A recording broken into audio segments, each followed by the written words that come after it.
오늘은 에스겔 33장 10절에서 16절입니다. 여기 있는 내용은 하나님께서 에스겔을 파수꾼으로 세우신다 하는 내용이고요. 파수꾼은 고대 성의 높은 망루에 올라가서 누가 우리 성을 쳐들어오나 이렇게 지켜보는 사람이죠. 그렇게 해서 보다가 누가 쳐들어오면 빨리 나팔을 불거나 깃발을 올려가지고 적이 쳐들어온다 하는 것을 이렇게 온 성의 사람들에게 알려줘서 대비하도록 만드는 사람입니다. 그런데 오늘 본문에 보면 하나님께서 에스겔이라고 하는 사람, 제사장이었고 바벨론의 포로로 같이 끌려가서 선지자였던 사람인데, 이 사람을 파수꾼으로 세우면서 이 사람의 입을 통해서 하나님께서 나발을 불기 원했던 내용의 핵심은 뭐냐면 정의와 공의라는 것입니다. 하나님께서 에스겔이 입을 벌려서 나팔을 불기를 원했던 핵심은 정의와 공의. 정의는 히브리 말로 미시파트, 그 다음에 공의는 제다카라고 하는데, 이 두 단어가 정확하게 어떻게 다른지는 대단히 설명하기 어렵습니다. 어제도 제가 몇 시간 동안 혼자서 공부를 해봤는데 여러분에게 확실하게 설명을 못 드리겠어요. 여러 가지 수만 가지 해석이 있지만 제가 볼 때는 이렇게 클리어하게 드러나지가 않습니다. 이거 번역을 할 때 이것도 justice라고 번역이 되고 이것도 justice라고 번역이 됩니다. Sometimes 이거는 righteousness라고 번역이 됩니다. holiness라고도 번역이 됩니다. 이 한국말로 정의, 공인데 히브리 말로는 미시파트, 제다카 이렇게 되어 있는데, 미시파트, 제다카인데 이게 정확히 어떻게 다른지를 잘 모르겠어요. 이 제다카는 학자들에 의하면 이것은 그 소셜 웰페어에 관계된 문제다 이렇게도 말합니다. 뭐냐면 가난한 사람 있으면 먹여주고 옷이 없으면 주고, 그죠? 그래서 추수할 때도 밭 한 모퉁이까지 그냥 싸가지 말고 좀 남겨놔라. 남겨놔야지 가난한 사람도 먹고 살지. 그런 게 여기에 해당되는 거고, 이 정의는 인간의 그런 기본적인 권리, 인간의 기본적인 권리에 관한, 예를 들면 재판이 벌어졌는데 부자하고 가난한 사람하고 지금 이렇게 붙었단 말이에요. 그러면 부자 편 들지 말라는 거예요. 그리고 가난하기 때문에 가난한 사람 편도 들면 안 된다는 겁니다. 재판 앞에서는 가난을 동정해서도 안 되고 부자기 때문에 그 사람을 유리하게 해서도 안 된다는 거예요. 똑바로 하라는 거예요. 그러니까 이거는 휴먼 라이트에 관계된 거. 그래서 성경에서 여기에 관계된 항상 대표적인 대명사가 뭐냐면 고아와 과부와 객, 세 가지가 나옵니다. 그 사람들에 대해서는 미시파트를 꼭 적용해 줘야 된다는 거예요. 억울함을 당하면 안 된다는 겁니다. 억울함. 나그네라고 해서 억울함 당하면 안 된다는 거예요. 이게 그런 쪽으로 많이 해석이 돼 있고, 요거는 이제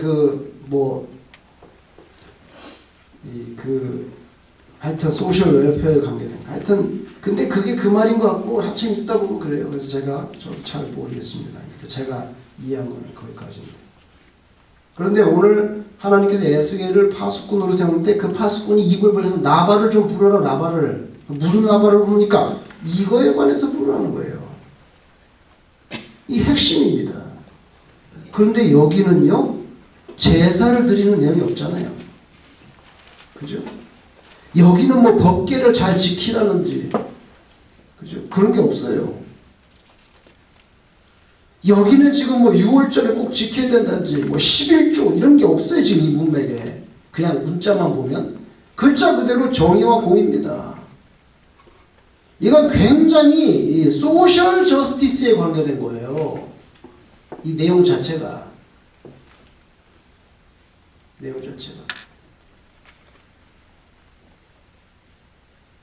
다시 말하면 오늘 에스겔을 통해서 나발을 부르라고 한 핵심이 미시파트와 제다카인데, 이게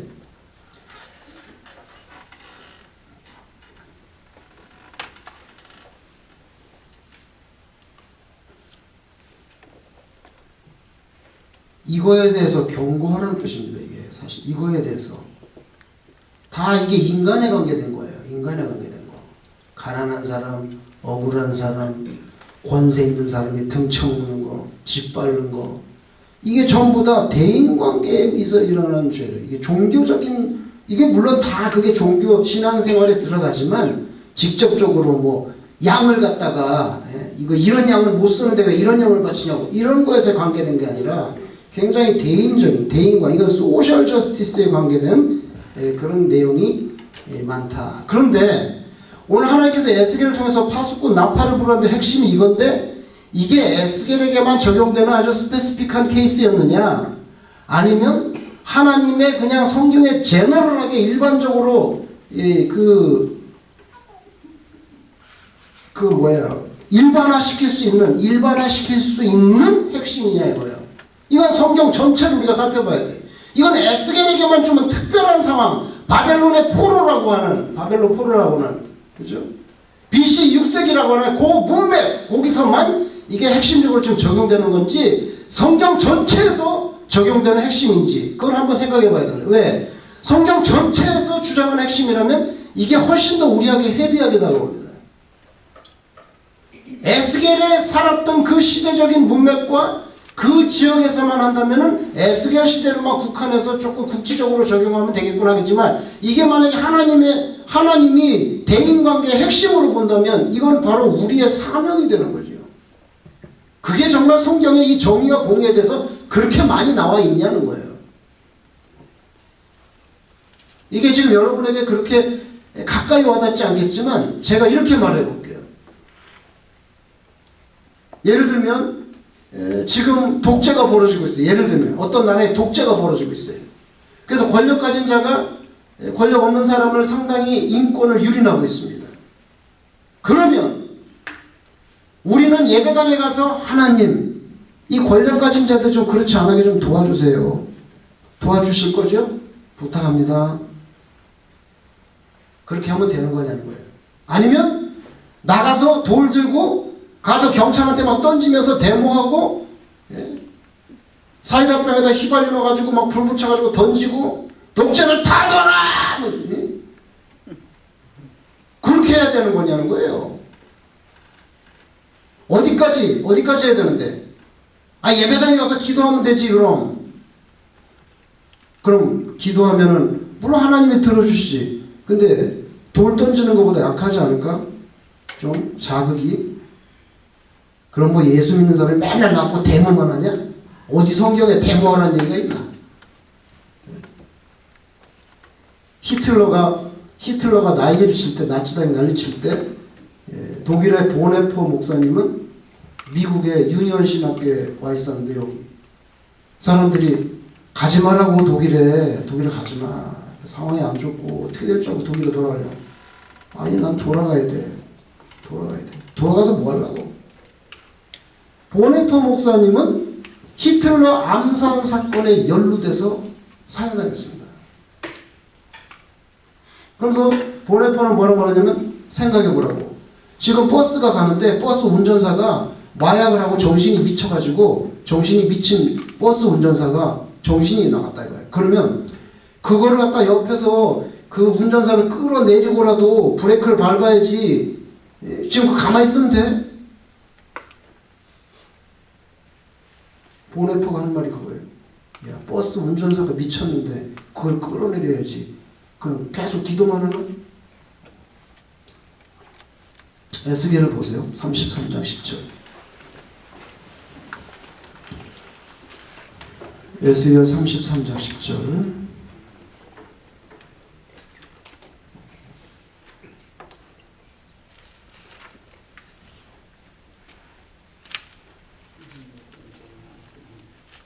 자, 에스겔 33장 10절에 자, 읽어보겠습니다.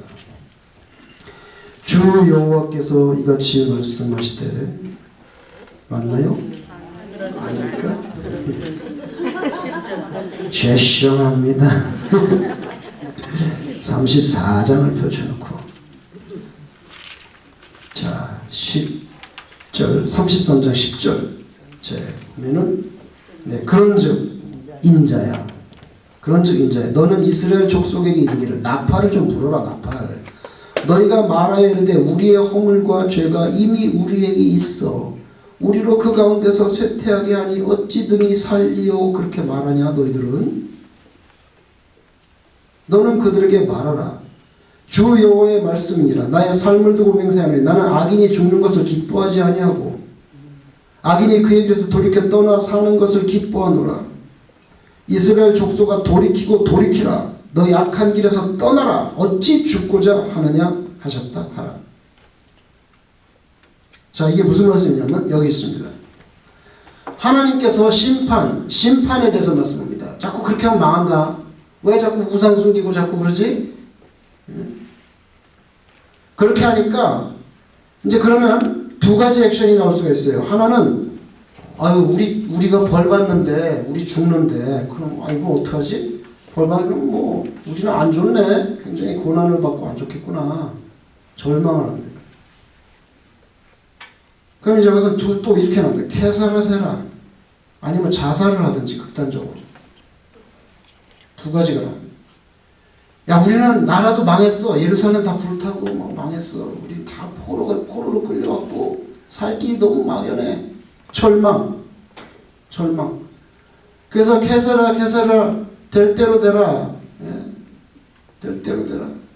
아니면 그냥 죽지 뭐. 이렇게 되거나 아니면 너희들은 이렇게 해서 이렇게 망했다. 그러면 그러면은 잘못했습니다. 제가 고치겠습니다. 그렇게 하면 구원에 이릅니다. 이건 소망에 이릅니다. 소망. 그런데 오늘 1절에 하는 말이 뭔지 아세요? 10절에 보시면은 그런즉 이제 너는 이스라엘 족속에 이르기 너희가 말하여 너희는 왜 그렇게 말하냐? 뭐라고 말하는 유대 사람들이 바벨론에 있는 사람들이 뭐라고 말할까? 우리의 허물과 죄가 이미 우리에게 있어 우리로 그 가운데서 쇠퇴하게 하니 어찌 능히 살리오. 이게 무슨 말입니까? 자꾸 그러면 하나님께서 징계하신다고. 그러니까 뭐라 그래? 우리는 이미 벌써 다 벌 받아서 바벨론에서 포로 돼서 살고 있는데 뭐 말이 많아. 이런 말이란 말이에요. 이미 다 끝났다. 우리는 이미 다 여기 바벨론 포로에 와서 여기서 이렇게 고생하면서 징계 속에 있다고. 징계 속에 있는데 뭘 또 뭐야? 우리는 끝났어 이미. 그 말이 왜 그렇게 말을 하냐는 거예요. 그죠? 너희가 말을 우리의 허물과 죄가 우리가 죄가 그래 우리 죄가 있어서 우리로 그 가운데서 쇠퇴하게 하니 우리는 이미 포로로 끌려와서 이렇게 벌받아서 고생하고 살고 있잖아. 그래서 이거 뭡니까? 여기는요 10절 말씀이 자기 죄를 인정하고 뉘우치는 문맥이 아니라 자조적이에요. 자조적. 뭐 우리는 이미 다 벌 받아 이렇게 됐는데 뭘 또 이렇게 말이 많아. 자조적이요.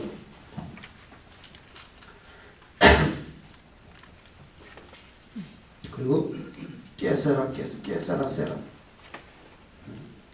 What 스페니시죠. What would be 될 건 된다. 뭐 여러 가지 해석되는데 이게 한국 사람들이 이걸 갖다가 될 대로 되라는 식으로 해석을 했는데 이거는 뭐든지 일어날 수 있다는 원래 그런 뜻인데 어쨌건 간에 그러니까 될 대로 되라고. 근데 하나님께서는 그거 원하는 거 아니라는 거죠. 하나님이 이렇게 되라고 지금 이거 자꾸만 나팔 부는 게 아니라는 거예요. 하나님은 이쪽으로 가서 이렇게 하시기를 원한다는 게 11절의 말씀이에요. 이렇게 되지 말고 이렇게 하라고. 이렇게 된 사람의 대표적인 게 누구냐면 가룟 유다입니다. 어떻게 하다 선생님을 팔아먹었지? 확 죽어버려야 됩니다. 그래서 그냥 목매달아서 죽었잖아요. 그 절벽에 떨어져서 창자가 터져나서 죽었다는 거. 그리고 목매달아 죽었고 창자가 터져 뭐 어떻게 된 거예요? 그래서 학자들은 벼랑에 있는 나무에 목을 매달았는데 그게 뚝 떨어져서 굴러 떨어져서 창자가 터져 죽었다 이렇게 해석을 합니다.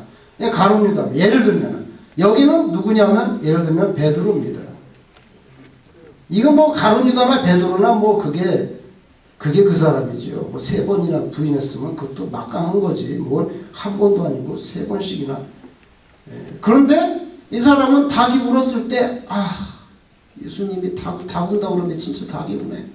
그래가지고 나가서 통곡했다 그랬어요. 회개했어요. 이 사람은 나중에 예수님이 찾아왔잖아요. 디베레 아빠들. 그래가지고 내 양을 먹이라. 그래가지고 가톨릭에서 이 사람이 최초의 교황이 되잖아요. 말하자면. 하나님께서 다시 콜링을, 세컨 콜링. 괜찮아. 다시 해.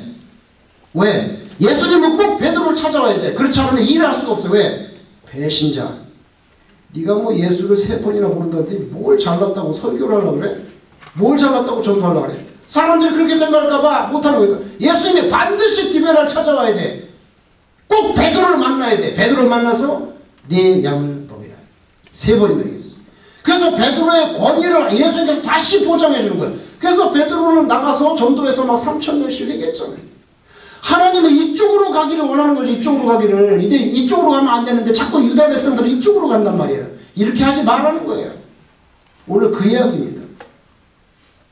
자, 그렇게 이해하시고 다시 10절을 보시면 이제 조금 이해가 빨라질 거예요. 그런즉 인자야 너는 이스라엘 족속에 이르기를 너희가 말하여 이르되 우리가 우리의 허물과 죄가 이미 우리에게서 우리 가운데서 쇠퇴하게 하니 어찌 능히 살리오. 이거는요 약간 그 자조적이에요.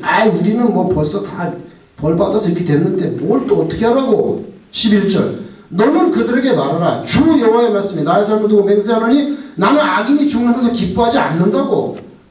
죽으라고 내가 지금 이렇게 심판 예언을 주는 거냐? 그게 아니라는 거예요. 악인이 그의 길에 돌이켜 떠나 사는 것을 기뻐하노라. 이스라엘 족속아 돌이키고 돌이키라. 이게 바로 아까 여기 설명드렸던 이쪽 길로 좀 가지. 이쪽 길로 가지. 12절 인자여 너는 네 민족에게 이르기를 의인이 범죄하는 날에는 그 공의가 구원하지 못할 것이요 악인이 돌이켜 그 악에서 떠나는 날에는 그 악이 그를 엎드러뜨리지 못할 것인즉. 현재가 중요해. 현재. 의인이 범죄하는 날에는 그 의로 말미암아 살지 못하리라. 가령 내가 의인에게 말하기를 너는 살리라 하였다 하자. 그가 그 공의를 스스로 믿고 죄악을 행하면 그 모든 의로운이가 하나도 영양가가 없다는 거예요. 그런데 14절 가령 내가 악인에게 말하기를 너는 죽으리라 하였다 하자. 그가 돌이켜 자기의 죄에서 떠나서 정의와 공의. 여기는 어제 정의와 공의. 정의와 공의를 행하여. 근데 정의와 공의가 뭡니까 그럼? 그게 15절에 나와 있다 이거예요. 이 하나님이 말씀하시는 정의와 공의가 뭐냐는 거예요. 하나님 말씀 정의와 공의는 15절에 저당물을 도로 주며 강탈한 물건을 돌려보내고 생명의 율례를 지켜 행하여 죄악을 범하지 아니하라. 근데 보면 저당물, 강탈한 거 이런 거 다 사회적인 정의에 해당되거든요. 이게. 살고 죽지 아니할지라. 그가 본래 범한 모든 죄가 기억되지 아니하리니 그가 반드시 살리라. 이는 정의와 공의를 행하라. 이게 또 정의와 공의가 나온단 말이에요. 정의와 공의가 나온단 말이에요. 자, 33장 1절 여호와의 말씀이 내가 임하여 이르시되 인자야 너는 네 민족에게 말하여 이르라. 가령 내가 칼을 한 땅에 임하게 하자. 자, 전쟁이 외적이 쳐들어옵니다. 그 땅 백성이 자기들 가운데 하나를 택하여 파수꾼을 삼았어요. 그 사람이 그 땅에 칼이 임함을 보고 나팔을 불어 백성에게 경고하되 그들이 나팔 소리를 듣고도 정신 차리지 않으면 그 칼에 재감을 당하며 피가 자기 머리에 돌아가는데. 이렇게 나오죠? 6절 그러나 칼이 임함을 파수꾼이 보고도 나팔을 불지 않아. 나팔을 불지 않아서 백성에게 경고하지 않아. 그래가지고 사람들이 죽었으면 그 책임은, 그 피는 파수꾼의 손에 찾는다는 거예요. 그죠? 나팔을 불었는데도 빵빵빵빵 전쟁 난다고 부르면 벌떡 일어나서 막 총 메고 막 칼 들고 이래야 되는데 나팔을 불었는데도 그렇게 안 하면 나팔수 너는 책임이 없다. 그런데 전쟁이 막 일어났는데도 네가 나팔을 안 불어가지고 성 안에 있는 사람이 그냥 계속 쿨쿨 자고 있다 죽으면 그거 다 네가 책임져야 된다는 거예요. 그 파수꾼이 바로 누구냐면 에스겔 너다. 얘기하기 싫어도 얘기해라. 너 얘기 안 하다가 유다 백성들 벌 받으면 그거 다 네 책임이야. 그죠? 다 네 책임. 주일 성수하는데 주일 성수 안 하고서 땡땡이 치고 자꾸 그러는데도 목사가 얘기도 안 하고 말이야. 주일 성수 하십시오. 말해. 말 안 하다가 문제 생기면 다 네 책임이야. 11조 생활 하나님 거 드리라고 말해. 말 안 하다가 네가 그 사람 문제 생기면 너 다 네 책임이야. 똑같은 거 이게. 그죠? 아 지금 전쟁 날라 그러는데 막 나팔 불어야지. 나팔 안 불어가지고 사람들 다 죽으면 너 책임질래? 피값을 네 손에서 찾겠다. 아 이러니까 애쓰기 얼마나 부담되겠어요. 그리고 그 나팔 불라고 하는 것은 정의와 공의. 정의와 공의.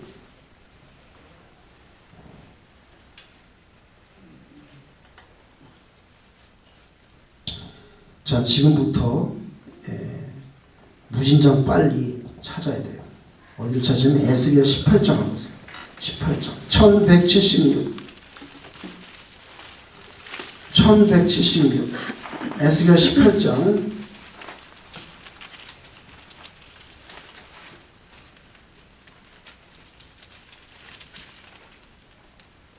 19절 에스겔 18장 19절 그런데 너희는 이르기를 아들이 어찌 아버지의 죄를 감당하지 아니하겠느냐 하는도다. 아들이 정의와 공의를 행하며 내 모든 율례를 지켜 행했으면 그는 반드시 살려니와. 살아나는 것을 정의와 공의를 갖다 붙입니다. 21절 그러나 악인이 만일 그가 행한 모든 죄에서 돌이켜 떠나 내 모든 율례를 지키고 정의와 공의를 행하면 반드시 살고 죽지 않는다. 27절 만일 악인이 그 행한 악을 떠나 정의와 공의를 행하면 그 영혼을 보존하리라.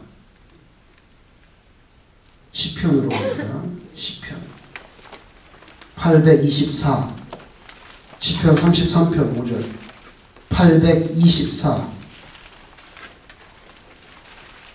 824페이지 시편 33편 5절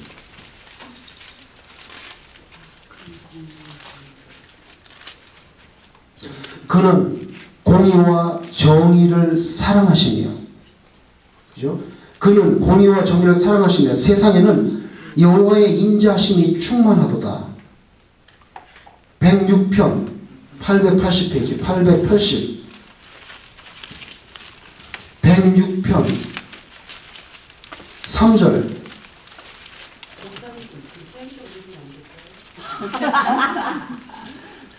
106편 3절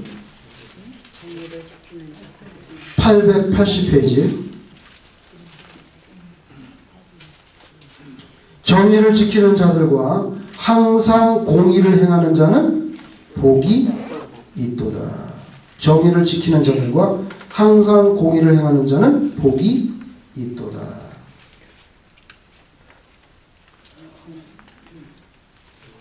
119편 121절 895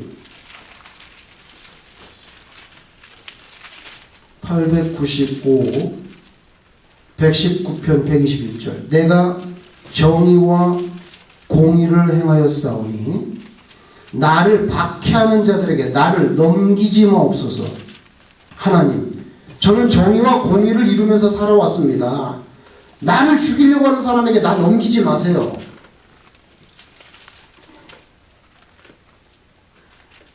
이사야 59장 1040 뒤로 갑니다. 1040 이사야 선지자는 뭐라고 말하는가? 1040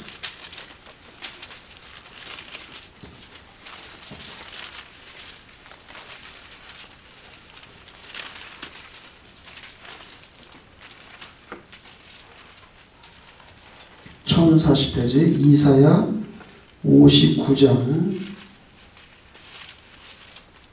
13절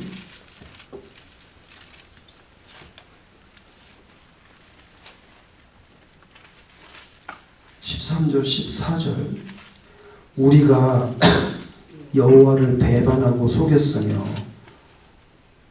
우리 하나님을 따르는 데서 돌이켜 포악과 패역을 낳았으며 거짓말을 마음에 잉태하여 낳으니 정의가 뒤로 물리침이 되고 공의가 멀리 섰으며 성실이 거리에 엎드러지고 정직이 나타나지 못하는도다.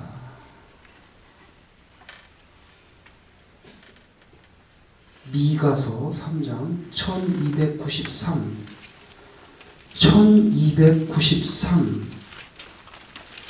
미가서 3장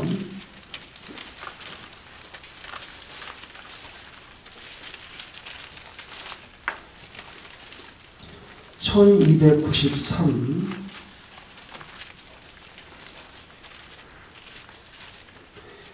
미가서 3장 9절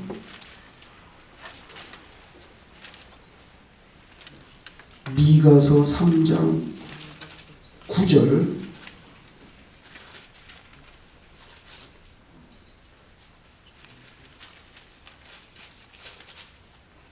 야곱 족속의 우두머리들과 이스라엘 족속의 통치자들 곧 정의를 미워하고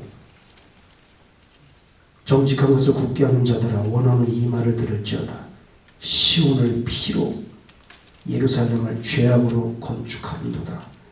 그들의 우두머리들은 뇌물을 위하여 재판하며 그들의 제사장은 싹을 위하여 교훈하며 그들의 선지자는 돈을 위하여 점을 치면서 또 여호와를 의뢰하여 이르기를 여호와께서 우리 중에 계시지 아니하냐? 재앙이 우리에게 임하지 아니하리라. 이게 다 정의와 공의를 거스리는 거죠. 뇌물을 위해서 재판하고 싹을 위해서 설교하고 돈 받으려고 선지자가 점을 쳐주고 이게 다 이 공의와 정의에 걸리는 거예요. 그 앞으로 1279 아모스 5장 1279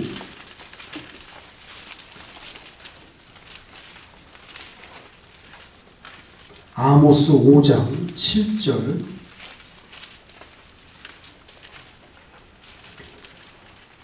아모스 5장 7절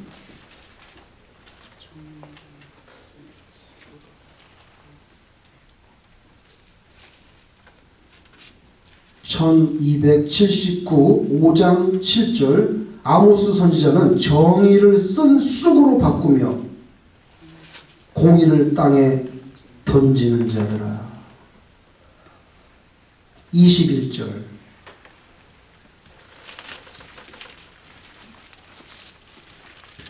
아모스 5장 21절 내가 너희 절기들을 미워하여 멸시하며 너희 성회들을 기뻐하지 아니하나니 너희가 내게 번제나 소제를 드릴지라도 내가 받지 않겠어. 살찐 희생의 화목제 돌아보지 않겠어. 네 노랫소리 찬송하는 거 그만해. 네 비파소리도 내가 듣지 않겠어. 왜? 24절에 오직 내가 원하는 건 뭐냐? 정의를 물같이 공의를 마르지 않는 강같이 흐르게 할지어다. 나는 정의와 공의를 원하지 뭐 부활절, 성탄절, 추수감사절, 무슨 고난주간 이런 거 그리고 뭐 예배를 막 드리고 찬송을 부르고 그런 거 하지 마. 듣기 싫어. 왜? 정의와 공의는 안 하고 그러니까 제발 정의를 물같이 흐르고 공의를 마르지 않는 강같이 해. 그런 다음에 예배도 드리고 찬송도 하시지. 934 잠언 21장 934페이지 잠언 21장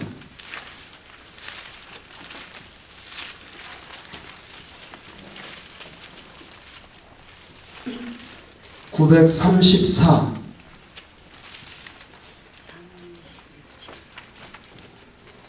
잠언 21장 3절 보세요. 3절 같이 한번 읽어보겠습니다. 시작. 공의와 정의를 행하는 것은 제사 드리는 것보다 여호와께서 기쁘게 여기시리라. 이 얼마나 충격적입니까? 예? 예배 드리는 것보다 정의와 공의를 행하는 걸 더 기뻐하신다는 거예요.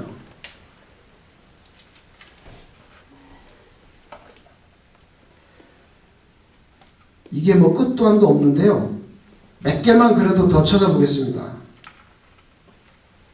4개만 더 찾아보고 그만 찾아볼게요. 왜냐하면 이거 굉장히 많거든요. 예레미야를 한번 보세요. 예레미야 9장 1066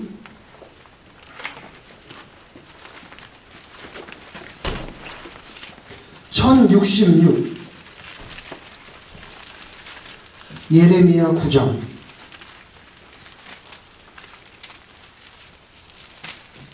24절 예레미야 9장 24절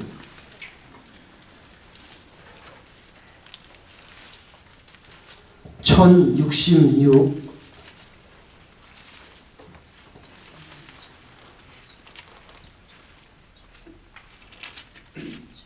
9장 24절 9장 24절 자랑하는 자는 이것으로 자랑할지니 곧 명철하여 나를 아는 것 하나님이 뭘 좋아하시는지 싫어하는지 하나님의 호불호를 아는 것 그게 좋은 거다. 나 여호와는 사랑과 정의와 공의를 땅에 행하는 자인 줄 깨닫는 것. 깨닫는 것.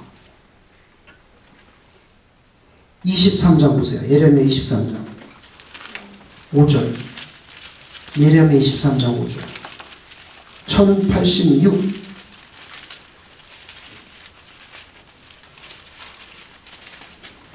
1086 예레미야 23장 5절 여호와의 말씀이니라. 보라 때가 이르니 이거 굉장히 중요합니다. 잘 보세요. 이건 앞으로 메시아에 대한 예언입니다. 메시아에 대한 예언. 여호와의 말씀에 보라 때가 이르니 내가 다윗에게 한 의로운 가지를 일으킬 것이라. 그가 왕이 되어 지혜롭게 다스림에 세상에서 뭡니까? 정의와 공의를 해요.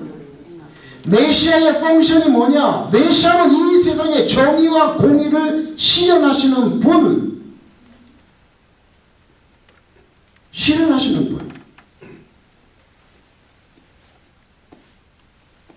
그죠? 33장 1107페이지 1107 33장 15절 여기도 메시아에 대한 예언이거든요.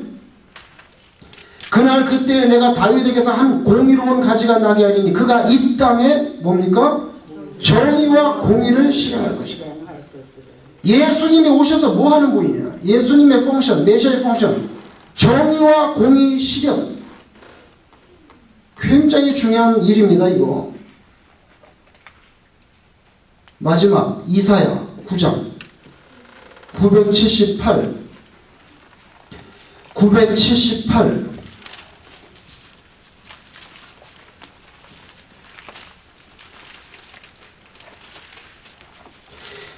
이사야 9장 7절 메시아에 대한 예언입니다. 메시아에 대한 예언 7절 그 정사, 이건 거버먼트입니다. 거버먼트, 정권이란 뜻이에요.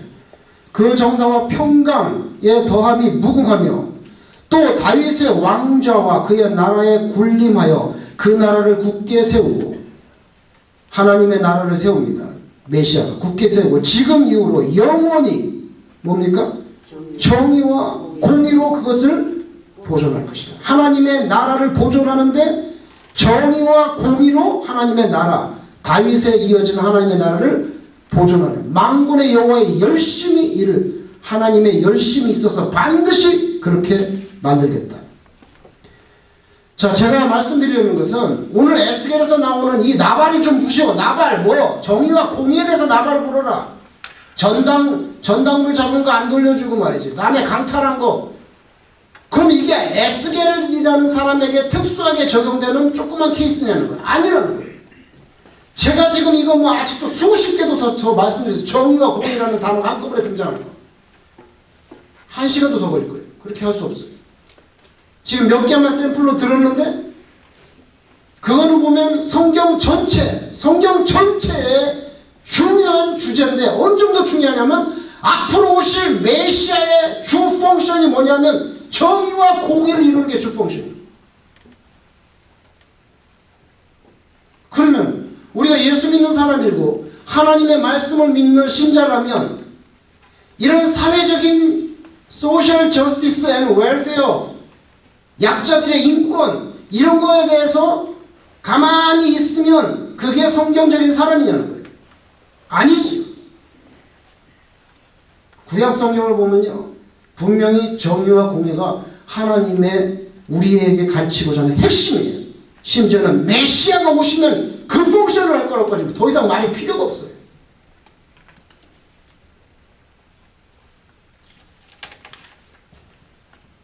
세계교회 연합협의회 WCC 이런 게 있는데 여기에서 이제 세계교회 연합회입니다. 그런데 헌금을 걷어가지고 과거에 보면 헌금을 걷어서 어디다가 썼냐면 우리가 지난번에 단기선교 갔던 니카라과 방군 내전이 있을 때 니카라가 방군 여기 무기 대주는 데다 이 헌금을 다 썼어요. 굉장히 심각한 겁니다. 헌금 걷어가지고 총 사고 대포 사고 사람을 죽이는 누가 헌금을 거기다 쓰라 그랬어요? 그런데 또 이걸 생각해 보세요. 니카라과에서 많은 사람이 인권이 짓밟히고 있어요. 그냥 내버려도 남의 나라니까 뭐 죽든지 말든지. 그래서 예수 믿는 사람은 항상 이 사회적인 저스티스에 대해서 부담감을 가지고 살아야 되는 거예요. 헌금을 이게 대포 사고 총 샀는데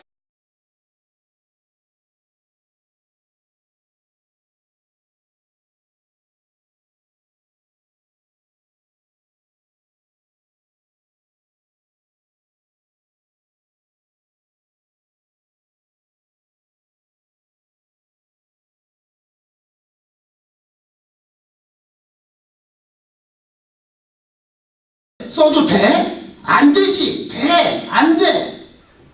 항상 갈등하고 고민해야 돼요. 이 헌금으로 총 사고 대포 샀다는 게 잘했다는 게 아니라 간단히 볼 문제가 아니라는 거예요. 굉장히 심각해요.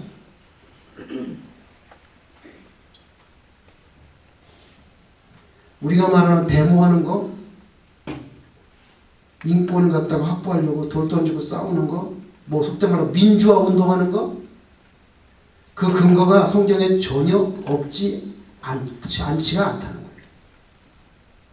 그렇다고 맨날 나가서 돌만 던질 거예요? 교회의 펑션이 나가서 데모하는 거예요? 뭐 가톨릭 정의구현 사제단 그래가지고 신부가 나와가지고 뭐 막 그냥 욕을 하고 이쪽으로 기울어진 거죠. 그럼 그렇게 잘하는 거예요? 목사님이 그냥 옛날에 그 유명한 목사님 누구예요? 다 잊어버리네. 목사님이 그냥 민주화 운동에 뛰어들고 목회는 안 하고 전도는 안 하고 그 잘하는 거예요? 그럼 이거 근거가 없는 거예요? 그래서 우리에게 중요한 게 뭡니까? 밸런스. 다 신경 써요. 무슨 교회가 민주화 운동을 해? 기도만 열심히 하라고. 그렇게 따진다면 오늘 읽었던 구약 성경 내용들은 거의 다 폐기 처분해야 돼요. 그러면 교회가 전도도 안 하고, 교회 사명이 영혼 구원인데 전도는 할 생각 안 하고 맨날 나가서 정치만 해. 민주화 운동하고 뭐. 그래서 우리는 이 양갈래 속에서 항상 긴장 상태에 놓여 있어요. 그게 우리의 실존이에요. 자, 여기 보세요.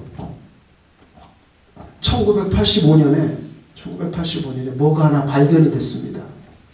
뭐가 발견되면 바닷속에서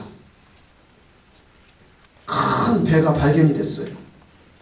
무슨 배입니까? 타이타닉이 발견됐습니다. 뉴질랜드에서 680km 선상의 바다에서 이게 발견이 됐어요.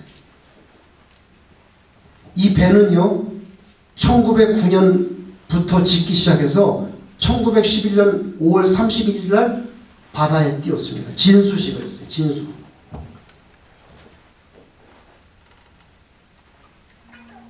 카톡 왔어요. 카톡. 시간이 아직 안 됐는데 왔나요?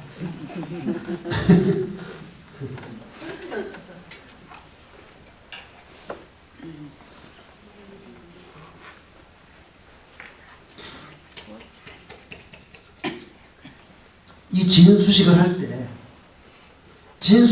막 기자들이 와서 사진을 찍고 엄청나게 큰 데잖아요. 상상을 초월하는 데예요. 9층이 9층이에요, 배가. 근데 인터뷰를 하는데, 이제 뭐 사진 찍고 기자들이 와서 인터뷰를 하는데, 이 선박을 지은 회사의 그 직원이 뭐라고 말을 했냐면, 제가 그대로 써볼게요. 뉴욕타임즈에 난 거 그대로 써볼게요. 뭐라고 말했냐면, 그 직원이 한 말입니다.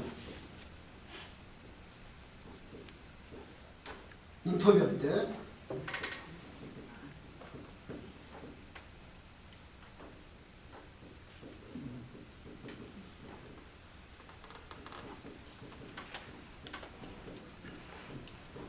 이렇게 나왔어요. Not even God himself could sink this ship. 뭐라고 말했냐면 심지어 하나님이실지라도 이 배를 침몰시킬 수 없다. 정식으로 난 인터뷰 기자. 이게 언제 났냐면 1911년 5월 31일 날 워너브인 플로이가 한 말입니다. 이 배는 너무 튼튼하게 져가지고, 그리고 방마다 이렇게 정기적으로 칸막이를 세워서 만약에 물이 들어와도 어느 부분 들어가면 그 다음부터 딱 블락돼서 물이 더 이상 들어올 수가 없다는 거예요. 그래서 Not even God himself could sink this ship. 하나님이시라도 이 배를 침몰시키지는 못해. 그렇게 단단하고 잘 지은 배야 이게. 인터뷰를 했어요. 이게 1911년 5월 31일입니다. 그리고 처녀항해를 시작합니다. 처녀항해. 첫 출발이 1912년 4월 10일 날 영국의 사우스햄프턴에서 뉴욕으로 출발했어요. 영국에서. 이거 영국 배거든요. 영국 사우스햄프턴에서 뉴욕항으로 1912년 4월 10일 날 출발합니다. 4월 14일 밤 11시 40분에 빙하하고 부딪혔어요. 빙하하고. 그리고 3시간 만에 배가 완전히 물속으로 들어갔어요. 3시간 만에.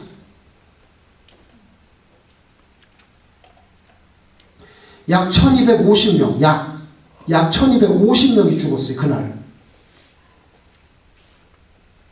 자, 그 배는 그때 저 빙하하고 부딪히는 순간 아주 그냥 전속력으로 달리고 있었어요. 전속력으로. 막 전속력으로 달리고 있었어요. 막 이렇게. 네? 어마어마한 배인데 전속력으로 달리고 있었어요. 빙하는 와가지고 오른쪽에 여기 꽝 박았어요. 여기 우측. 그래서 배가 그냥 반 쪼개지듯 해가지고 3시간 만에 침몰했어요. 1912년 4월 14일. 자, 그 과정을 제가 설명드리려고 해요. 자, 1912년 4월 10일 날 출항했을 때부터 계속해서 정보가 들어옵니다. 정보가 들어온 게 뭐냐면 이 대서양이잖아요. 대서양을 지금 영국에서 미국으로 오니까 대서양에 지금 아이스버그가 빙하가 엄청 떠 있으니까 조심하라. 정보가 계속 들어와요. 근데 사건 당일 1912년 4월 14일 날은 전보가 6번 들어왔어요. 그게 뭐냐면 다른 배에서 전보 치는 거예요. 그쪽에 빙하들이 막 여러 군데 둥둥 떠나니까 조심하라고 1912년 4월 14일 날 6번 전보가 들어옵니다. 그걸 받는 통신사가 잭 필립스라는 사람이에요. 잭 필립스가 통신을 받는데 이 사람은 아주 바빴어. 그날 왜 바쁜 줄 아세요? 이 승객이 거의 2224명이 탔는데 2224명이 보내는 정보들이 있어요. 뭐 땅 샀냐, 어머니 안 아프시냐, 뭐 나 며칠 날 도착한다. 그 정보 주문받아가지고 정보 치느라고 너무 바쁜 거 이 사람이. 너무너무 바쁜데 자꾸만 빙하가 온다고 6번 들어왔어요. 잭 필립이 그걸 갖다가 선장에게 알립니다. 이게 자꾸 정보가 들어오는데요. 너무 바쁜데 자꾸 정보가 들어오는데 알아서 하시오. 선장이 무슨 정보입니까? 아이스버그 빙하가 온다고 하니까 이거 좀 항로를 변경하든지. 그래가지고 선장에게 알립니다. 선장에게 알리는데 너무 바쁘니까 한 번 딱 알린 거예요. 자꾸 정보 들어옵니다. 항해 변경 필요함 땅땅땅 올렸는데 선장이 자리에 없어요. 선장은 뭐예요? 승객들하고 파티하고 또 뭐 아이고 안녕하시오. 이게 지금 굉장히 좋은 배입니다. 수영 안 하세요? 수영장 있는데 뭐 이런. 그리고 선장의 자리에 없어요. 그럼 이 사람 바쁜데 언제 선장 찾아다녀? 결론적으로 항로 변경 실패. 그때 변경했으면 사는 건데. 자, 1912년 4월 14일 날 6번 전보가 들어오는데 마지막으로 전보가 한 번 더 들어옵니다. 그 배 옆을 지나가고 있던 캘리포니아호의 전통받는 그 요원 에반스라고 하는 사람이 땅땅땅땅땅 지금 아이스버그 근처에 있으니까 각별히 주의해야 딱 하니까 필립스가 정보를 보냈어. 신경질져가지고 그만 보내라고. 알았다고 그만 보내. 신경질을 냈어요. 신경질을 내니까 에반스가 통신사인데 통신사가 그걸 듣고서는 애따 모르겠다 그냥 통신을 탁 꺼버렸어. 끄고 밤 10시가 넘으니까 자기는 뭐예요? 들어가서서 자야지 못하겠어요. 다 알았다는데 뭐 신경질까지 내고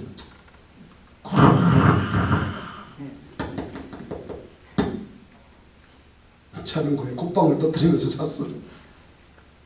그런데 11시 40분에 꽝 부딪혀가지고 3시간 만에 물이 쏙 빠졌는데 그때 필립스는 에반스에게 막 칩니다. 도와달라고.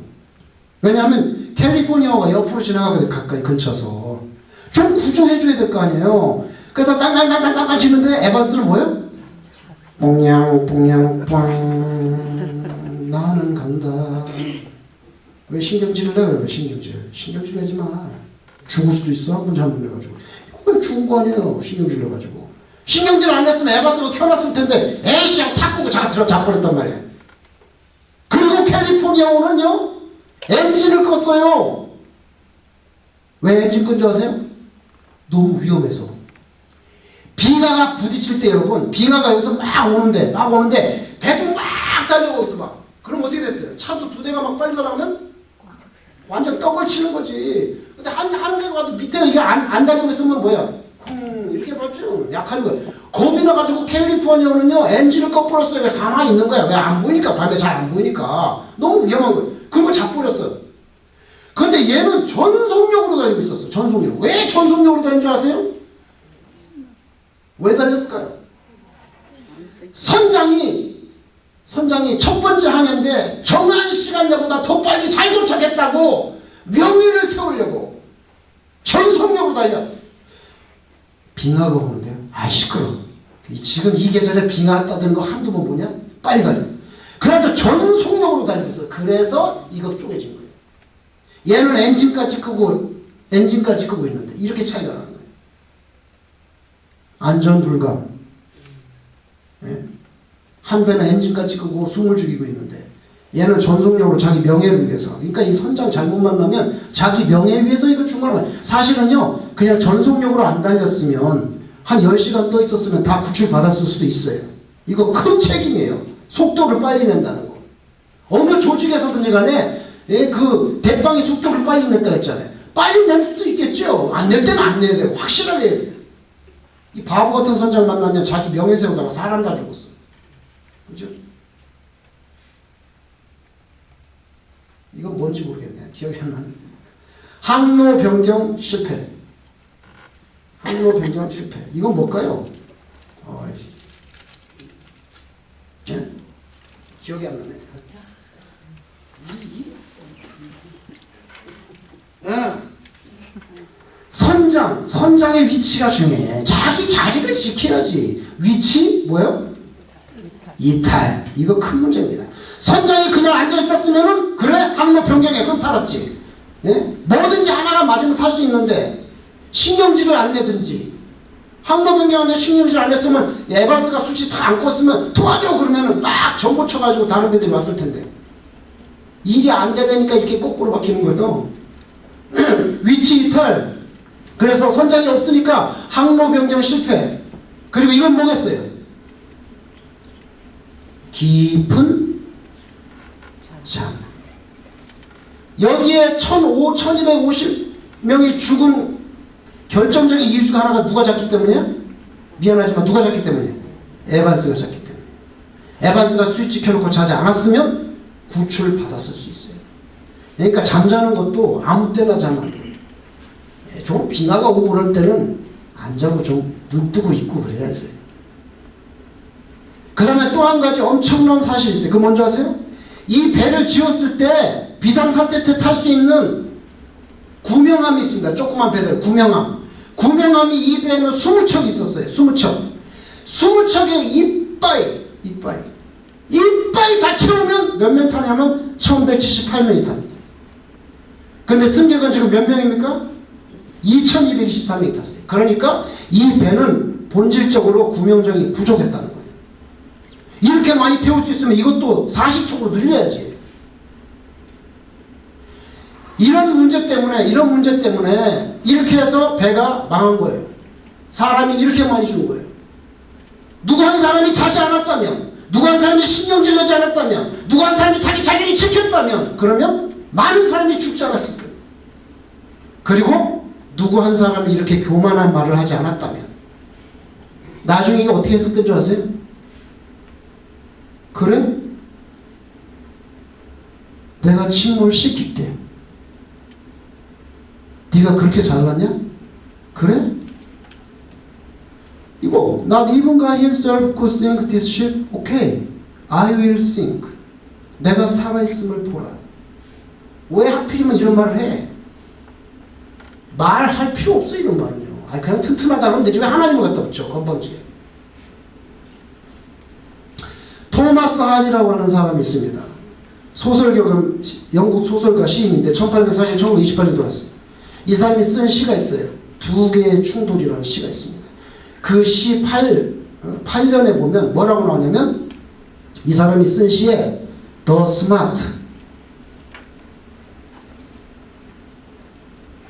The Smart Ship Group, 이게 타이타닉호입니다.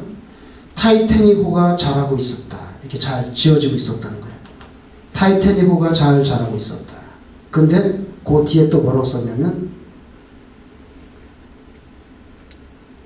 The Iceberg Group, 그 똑똑한 그 타이타닉 그 배가 잘 지어지고 있었다. 그리고 뭐요? 빙하도 잘하고 있었다. 그래서 두 개가 꽝 만났다. 인간의 모든 삶은 인간의 의지대로만 아니라 보이지 않는 하나님의 내면적인 의지가 있다. 조심하라. 시를 썼어요. 이거 이 사건 이후에 시를 썼어. 자, 여기서 이 모든 것들이 이 배가 침몰한 원인 중인데 이것보다 더 원천적인 이유가 있어요. 그 원인은 뭐냐면 1912년 4월 10일 출항하기 직전에 선주가 요원을 교체합니다. 너 나와. 교체당한 사람은 데이빗 블레어, 세컨드 오피서예요. 2등 항해사. 데이빗 나와라. 여러분 이게 지금 막 기자들이 찍고 큰 배라서 막 난리가 났는데 200국 타야 되는데 나와. 2등항에서 데이빗 블레어를 빼냅니다. 그리고선 누굴 대체시키냐면 헨리 와이드를 집어넣습니다. 헨리 와이드는 시니어 오피서예요. 1등 항해사도 아니고 그거보다 더 경험이 많아. 야, 너 안 되겠어. 너 2등 항해사도 나와. 데이빗 블레어를 빼버리고 헨리 와이드를 집어넣습니다. 경험이 많다고 해서 집어넣습니다. 근데 이 2등 항해사가 여기 높은 돛대들이 있는데 여기 높은 돛대들이 이렇게 해서 딱 선원이 올라가서 아 이거 뭐 해적이 오나 안 오나 이거 고래가 다니나 이렇게 보는 데가 있어요. 근데 이 안에 사물함이 있어요. 사물함. 이 안에 사물함 키를 누가 가지고 있냐면 데이빗 블레어가 가지고 있어요. 키를. 그 키를 보여드릴게요.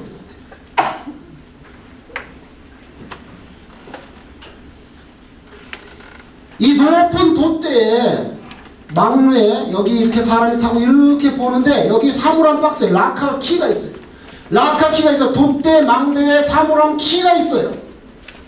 그 키를 누가 가지고 있으면 데이빗 블레어가 가지고 있었는데 너 나와! 그러니까 그래서 그냥 빨리 나오다 보니까 키를 이걸 누굴 줘야 돼? 헨리 와이드를 줘야 되는데 못 등으로 그냥 나와버린 거야. 나와가지고는 집에 와버렸어요. 집에 와버렸어. 집에 와버렸어. 근데 그 키가 뭐예요? 돛대 망대 사물함 키예요. 돛대 망대 사물함 키. 자, 여러분 거기 보세요. 배가 있죠? 배가 있습니다. 그 밑에 그 조그마한 키가 하나 있습니다. 키.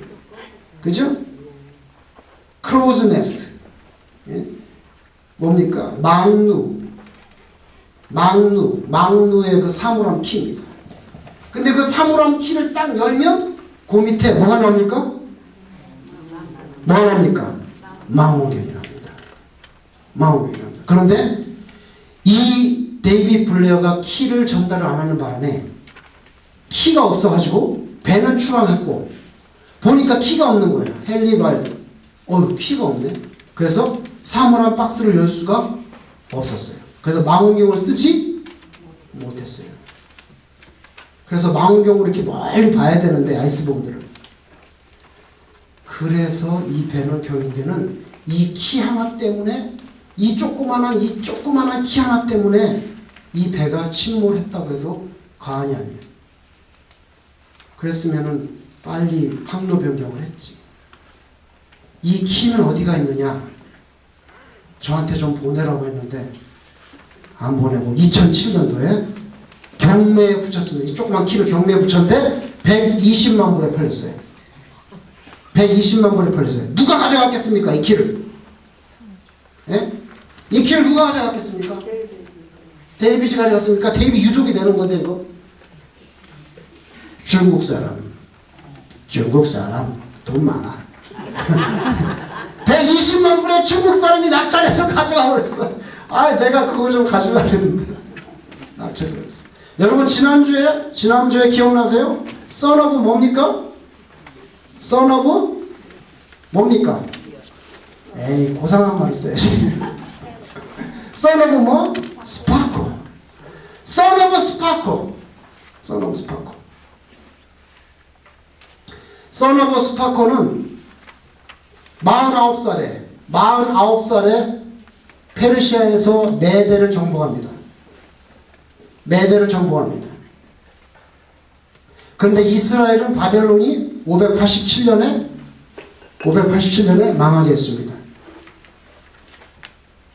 근데 이 587년도에 이 고레스는 몇 살이었냐면 12살이었어요. 12살.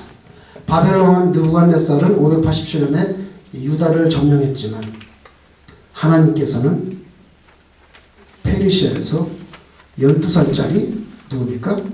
고레스를 키웁니다. 그래서 나중에 고레스를 바벨론에 보내서 바벨론을 쳐서 뭉갭니다. 마치 스마트 쉽이 자라는 것처럼 하나님께서는 아이스버그를 자라게 합니다. 그러니까 여러분이 피상적으로만 생각하지 마시고 우리 모든 인생을 관할하는 하나님의 전능하신 하나님의 전능하신 주권이 있고 이런 거는 좀 얘기를 안 하는 게 좋습니다. 그리고 이 키의 중요함 뭡니까? 만유의 파수꾼 없어서 다 죽은 거잖아요. 다 죽은 거예요. 그래서 여러분들은 하나님께서 그렇게 원하시는 정의와 공의라고 하는 그 나팔을 부는 파수꾼이 되는 것 굉장히 중요합니다. 자, 질문이 있으면 하고 없으면은 마쳐야 되겠습니다.